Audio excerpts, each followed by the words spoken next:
Paul Hammett claims his daughter overdosed after a classmate supplied her with morphine. Janet Chen says her son was blackmailed into providing pills that were left over from her late husband's hospice care. All right, Mr. Hammett, you are suing Ms. Chen for $1,100 that you say she's responsible for because your daughter had an overdose, which, according to you, were from drugs given to her by her son. All right. Tell me what happened. Yes, Your Honor.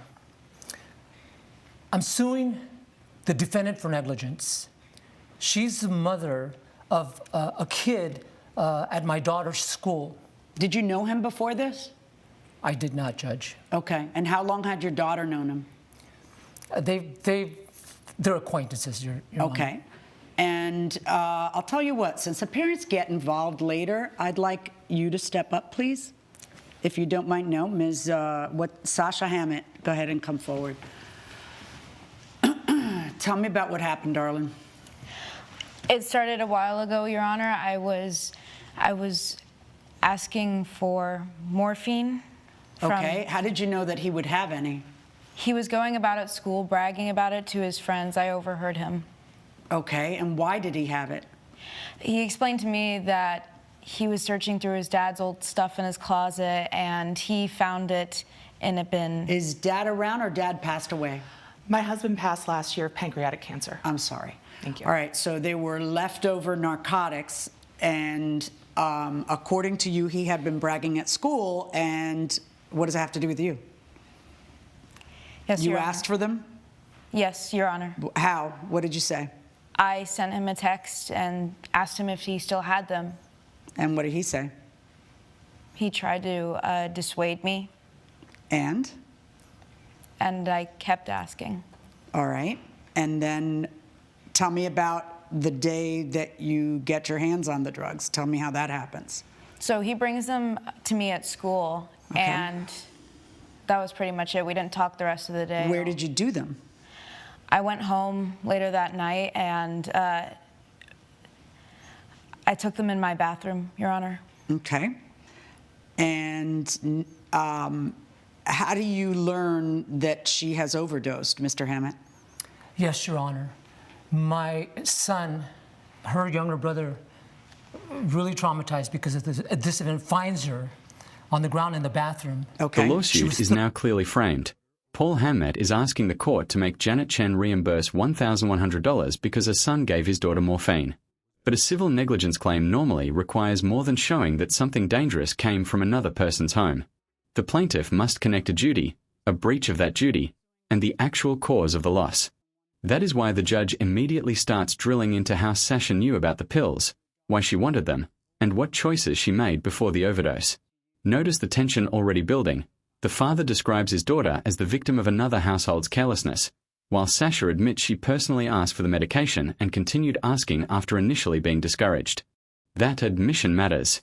This case may turn less on where the pills were stored and more on whether the defendant could reasonably have predicted this chain of events.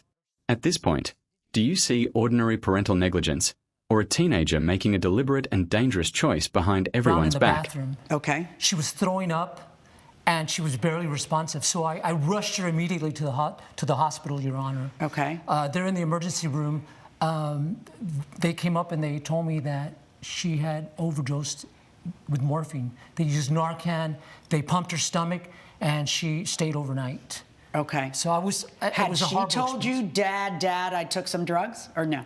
No, Your Honor. Okay. Was she verbal? Was she able to talk to the doctors, or you, or anybody else? She was, during this whole event, she was barely responsive.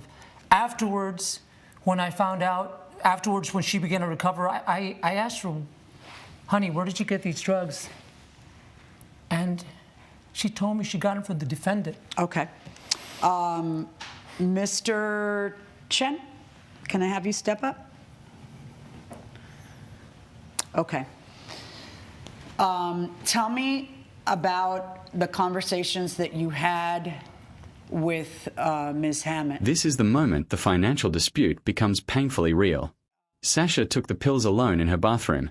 Her younger brother found her barely responsive, and her father rushed her to the hospital, where she required emergency treatment and an overnight stay. Whatever arguments come later, the human stakes are enormous. A teenager nearly died, a sibling was traumatized, and a parent experienced the terror of not knowing whether his daughter would survive. But emotional devastation does not automatically establish legal liability. The court still has to determine who caused the overdose in a legally meaningful way. The father naturally focuses on the source of the morphine, yet the judge is also looking at Sasha's independent actions, requesting the pills, taking them privately, and not knowing their dosage or effect. That distinction between moral sympathy and legal responsibility is critical. Should the person who supplied a dangerous drug always be financially responsible, or does the user's deliberate conduct break that chain of responsibility? Ms. Hammett, regarding the drugs. Yes. By the way, are these drugs in what form do they take? Your Are they Honor. pills? Are they what? They were pills left over from my husband's hospice care. Okay, all right. According to her, you were bragging to people at school that you had them, that you'd found them.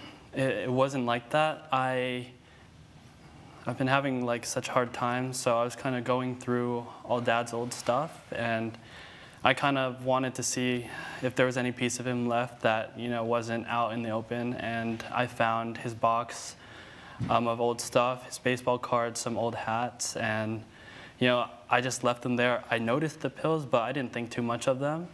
And then I went to school. I wasn't bragging. I don't even have that many friends to brag to. I just was sitting in class with one person. I was talking to him about it. And then Sasha was sitting 2 seats behind, and she heard. And then I didn't even think she was listening to our conversation, but I just told them, like, yeah, these are the stuff I found, and there were also like a bottle of pills. And then what? Tell me what Sasha says. And then I really did not know she heard, but then later that day she texted me and, you know, asked for them.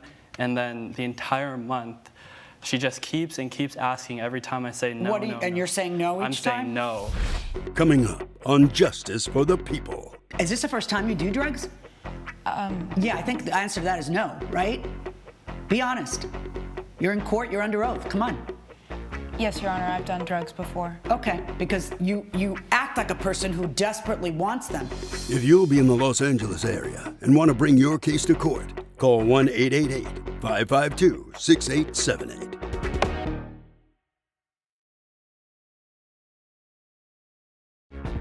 This is Justice for the People with Judge Millian. We're back with the case of Paul Hammett, who blames Janet Chen for his daughter's overdose. Now the defense story begins to reshape the entire case. The son says he was not boasting about drugs throughout the school. He was talking about belongings he discovered while going through his deceased father's things. That context matters because it turns what initially sounded like reckless bragging into a private moment of grief that was overheard. More importantly, he says Sasha contacted him and continued asking for the pills for an entire month while he repeatedly refused. If the text messages support that claim, the court is no longer dealing with a simple handoff between two equally willing teenagers. It is dealing with sustained pressure from one person and resistance from the other. The repeated no is legally and morally significant because it shows he recognized that giving her the medication was wrong. But how far does that protection go once he eventually gives in? Does persistent pressure reduce his responsibility? Or should he still have gone directly to an adult the moment Sasha started asking? Do you have the text from? Your let me Honor, I see do. them. Go on. You can see that she relentlessly hounded Okay, him. let me hear from him. Go ahead. Yeah, so I would always say no, no, no, it's not a good idea. And then I don't even know, Your Honor, if I'm gay or not, but she was threatening to tell the entire school that I was.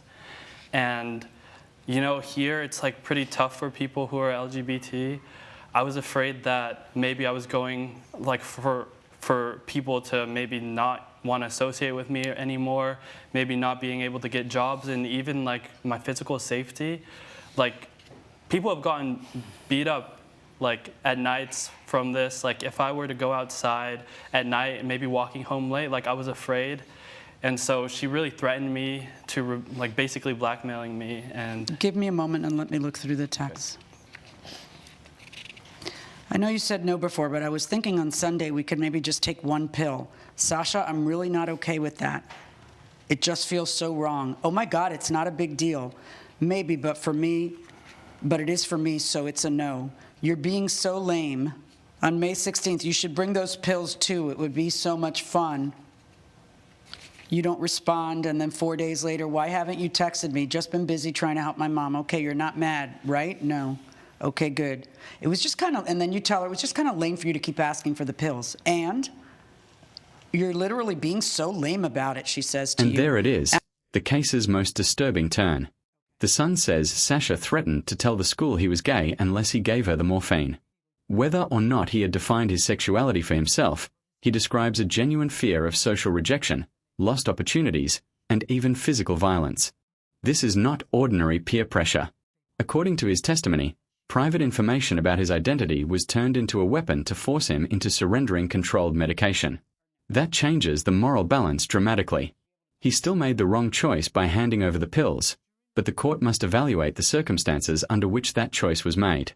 The judge pauses to examine the texts because allegations of blackmail cannot rest on emotion alone. The exact words, sequence of messages, and demands matter. Listen carefully to what comes next. If the messages confirm a direct threat, pills in exchange for silence, should the son be viewed as a willing supplier, a coerced teenager, or somehow both at the same time? About it, she says to you. Annika and I were talking about it, and seriously, you need to grow up. You say, what the hell? She says, you're such a baby all the time and doing this pity me routine. What is she referring to? About the death of your dad? I think so. What were you referring to? The death of his dad?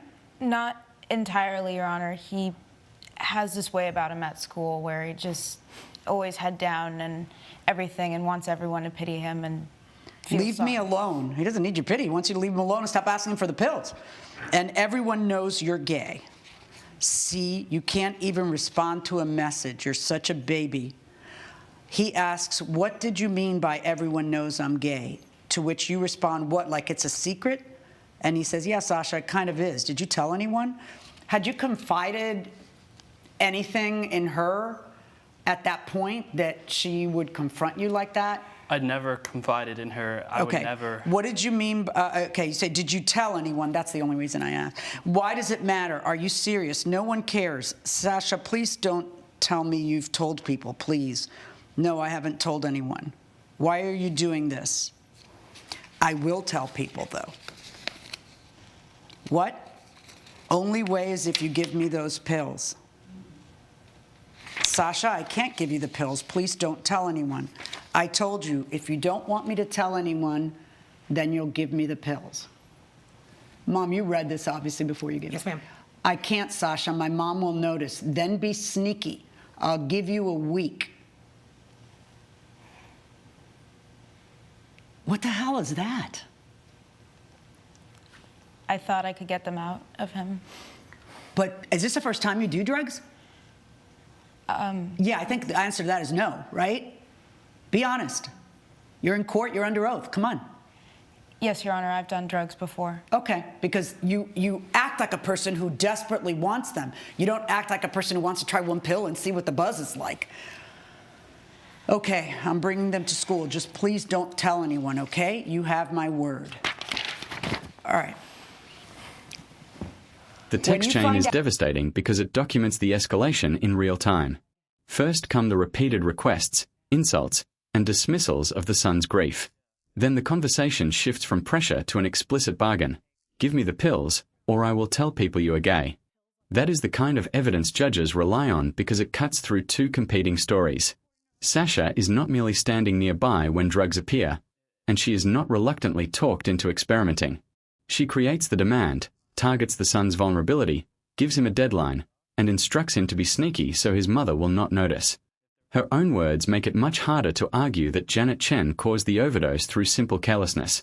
The son should have told his mother, a teacher, or another trusted adult, but the texts suggest he was being manipulated rather than acting as an enthusiastic drug dealer. Be honest. After hearing these messages, has your view of who is primarily responsible changed completely? When you find out about it, you guys are from Mechanicsburg, Pennsylvania? Yes, ma'am. Yes. All right. And when you find out about it, do you reach out to, did you talk to her at all or no? No, we haven't talked since she got the pills from me. Did you talk to your mother about it?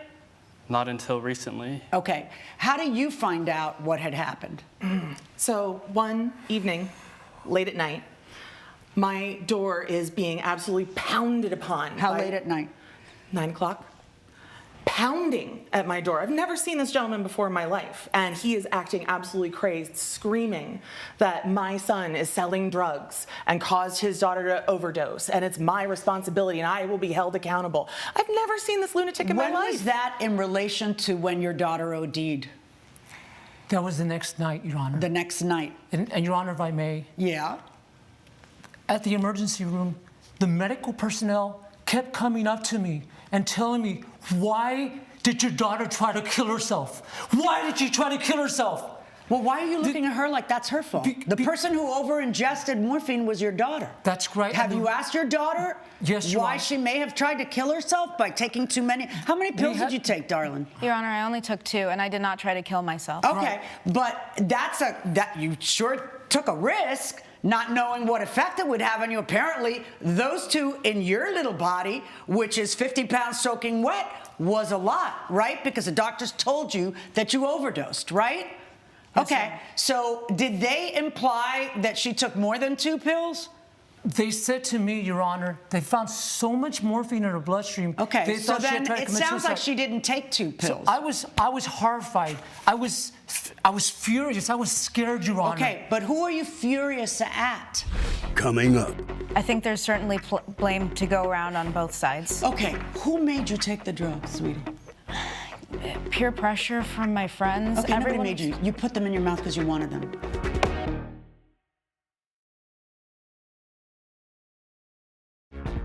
this is Justice for the People with Judge Millian. We're back with the case of Paul Hammett, who blames Janet Chen for his daughter's overdose. You know who I'm furious at, Your Honor? I'm furious His at the mother? What did she do? Now the judge focuses on a major credibility problem. Sasha says she took only 2 pills and did not intend to harm herself, but her father says medical personnel found so much morphine in her system that they questioned whether she had attempted suicide. The transcript does not provide the pill dosage, laboratory results, toxicology numbers, or a medical report, so no one watching can independently determine exactly how much morphine Sasha consumed. But the inconsistency still matters. If her account understates what happened, the judge may become less willing to accept other parts of her explanation, including the claim that peer pressure caused the overdose. The father's fear and anger are understandable, yet the judge redirects his attention toward the person who actually swallowed the medication. That is not simply cruelty or a lack of sympathy. It is a question of factual and legal causation. When a witness's version conflicts with the severity described by medical professionals, should the judge give her the benefit of the doubt or treat that gap as a serious warning sign? Your Honor, she was negligent. By what? By what? By not noticing that her husband, who died of pancreatic cancer, had some residue medicine that her son may be threatened to be outed over? Your Honor, the procedure is when you have dangerous medication like that, immediately when you can't use it anymore, you're supposed to dispose of it. Is that what you do? That's what you're supposed to. Is that what you do? Because Your that's Honor, not what I do. Your And I'm a Honor, pretty careful person. Respectfully, Your Honor, my father died of cancer. Okay. And he was in hospice at home. I got a feeling your daughter can get her hands on any drugs she wants, any way she wants, because this is a pretty novel way of getting your hands on drugs. Telling a kid you'll out them if they don't give them to you.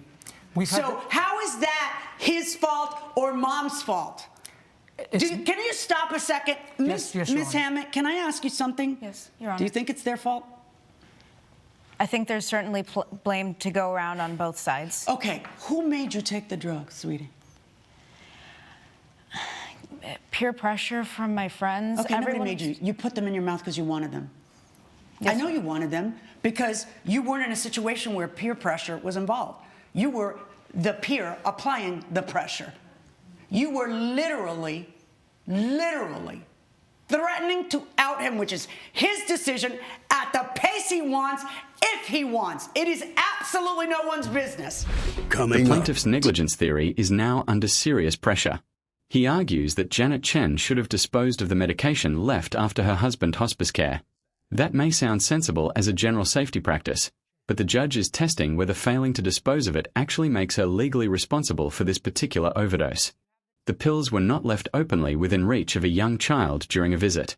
Her teenage son found them among his late father's belongings, repeatedly refused Sasha's demands, and finally surrendered them only after being threatened. The judge also points out that Sasha demonstrated determination and creativity in obtaining drugs, suggesting that she might have sought access elsewhere even if these particular pills had been removed. In other words, questionable medication storage and legal causation are not automatically the same thing. Do you think the mother's failure to notice the leftover morphine is sufficient for liability, or was Sasha's calculated conduct too independent and unforeseeable? Coming up. Do you have any idea what the dosage was on those pills? How much you should take to try to be buzzed? Do you know anything? Why were you desperately trying to get your hands on them? Your Honor. Hold on, I'm not talking to you. I'm having the conversation you should have had with her.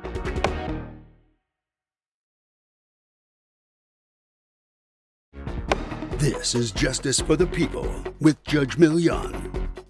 We're back with the case of Paul Hammett, who blames Janet Chen for his daughter's overdose. This is the judge's sharpest correction of the entire hearing. Sasha claims peer pressure contributed to what happened, but the messages show that she was the peer applying the pressure. She was not cornered at a party, handed an unknown pill, or mocked into participating. She pursued the medication over time, insulted the son, attacked his grief, and threatened to expose information he believed could endanger him. The phrase peer pressure cannot be used as a shield when the evidence shows the pressure moving in the opposite direction. That reversal matters beyond this case because accountability depends on describing conduct honestly. The son made a serious mistake by giving in, but the judge sees a substantial difference between his frightened response and Sasha's intentional manipulation. This is also a reminder that outing someone, or threatening to do so, is not harmless gossip. It can carry real emotional and physical safety consequences. Would you consider the son primarily responsible for handing over the medication, or primarily a victim of coercion? Do me a favor. I just read your texts out loud. I judge you by what you say. You are literally manipulating him and what you know to be his greatest fear for you to get your hands on the drugs. Look, you know, you're young and you're going to make a lot more mistakes before this is over. All right? You'll come back from this and you're very lucky that you came back from it. But I don't know how you, Dad, think it's going to help daughter to come to court and sue them instead of making sure she has accountability for her actions, because drugs are always going to be available. You understand? So Yes, really, the big message you should be giving your daughter is how lucky she is to be breathing. Absolutely. Right? Did the doctors tell you? Because I don't think it was 2 pills. And neither do the doctors. Your Honor. Okay? And do you have any idea what the dosage was on those pills? How much you should take to try to be buzzed? Do you know anything? Why were you desperately trying to get your hands on them? Your Honor. Hold on, I'm not talking to you. I'm having the conversation you should have had with her. Why were you desperately trying to get your hands on him like that? Because he was easy and I knew he wouldn't ask me for much more. And he only gave me the 2 pills. He didn't give me the bottle or any instructions with them. Oh, did you expect him to administer medical advice about how much you should take to get buzzed? Because I don't think he's in that position. He's just a kid scared that you're going to ruin his life. Judge Millian's verdict when Justice for the People returns.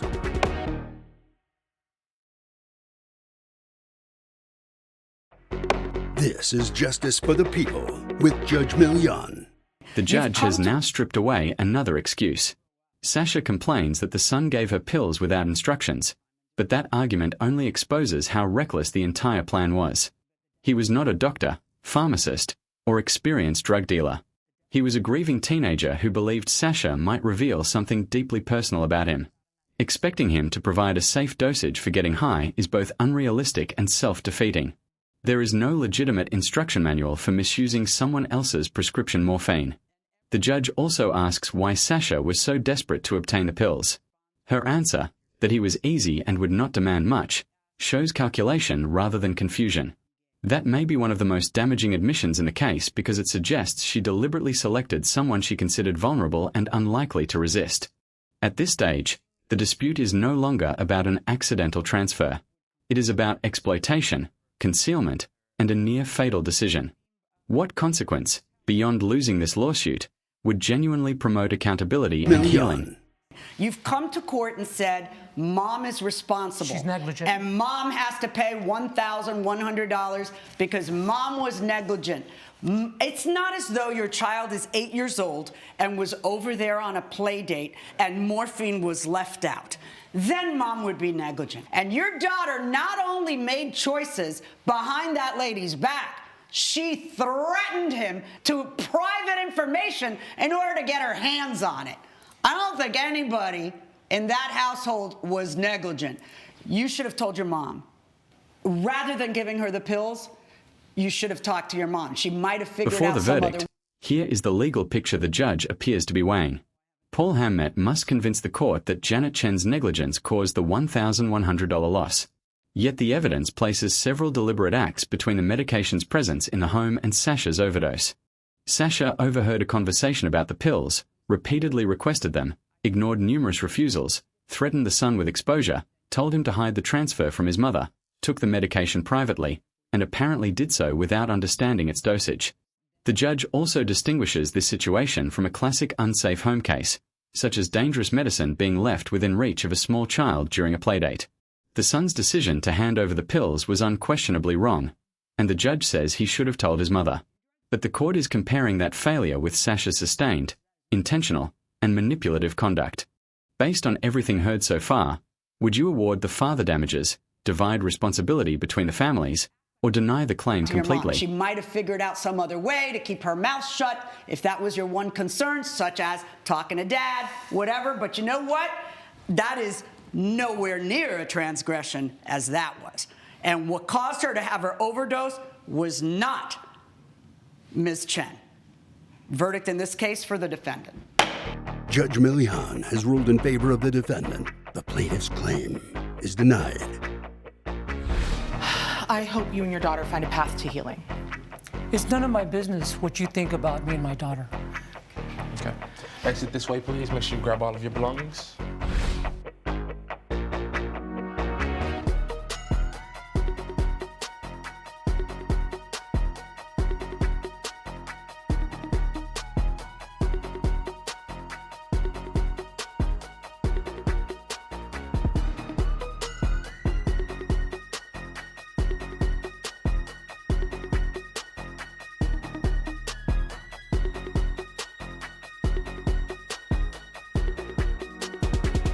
This has been a production of Allen Media Group.